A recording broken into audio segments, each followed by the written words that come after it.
ناظرین، 1 مئی کو پاکستان سمیت دنیا بھر میں مزدوروں کا عالمی دن منایا جاتا ہے۔ 19ویں صدی کے آخر میں جب صنعتی انقلاب آیا تو سرمایہ داروں نے غریب مزدوروں پر ظلم کی انتہا کر دی۔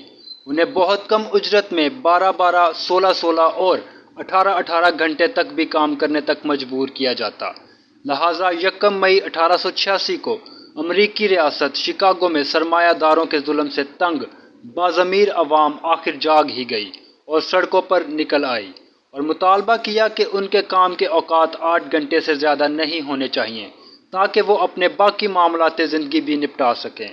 لاکھوں مزدوروں نے کام کرنے سے انکار کر دیا اور گھروں میں بیٹھ گئے، جس کی وجہ سے فیکٹریوں کا کام رک گیا۔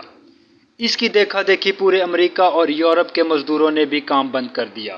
حکمرانوں نے پہل تو سرمایہ داروں کا دفاع کرتے ہوئے غریب عوام پر طاقت کا استعمال کیا، لیکن جب یہ آوازیں باضابطہ تحریک کی شکل اختیار کر گئی تو بالآخر نتیجہ یہ نکلا کہ امریکہ اور یورپ کے حکمرانوں کو مجبوراً سرمایہ داری کا نظام خاتمہ کرنا پڑا، اور یوں 1904 سے دنیا بھر میں 1 مئی کو مزدوروں کا عالمی دن سمجھا جانے لگا۔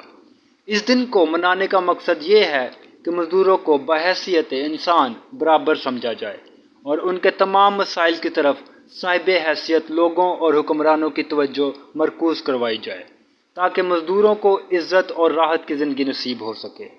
دنیا بھر میں یہ دن مزدوروں کے لیے خوشی کا باعث ہوتا ہے۔ مزدوروں کو کام سے چھٹی دی جاتی ہے اور ان کی تنخواہ بھی نہیں کاٹی جاتی۔ مزدوروں کو اسپیشل معاوضے دیے جاتے ہیں تاکہ وہ اپنی فیملی کے ساتھ اچھی زندگی انجوائے کر سکیں۔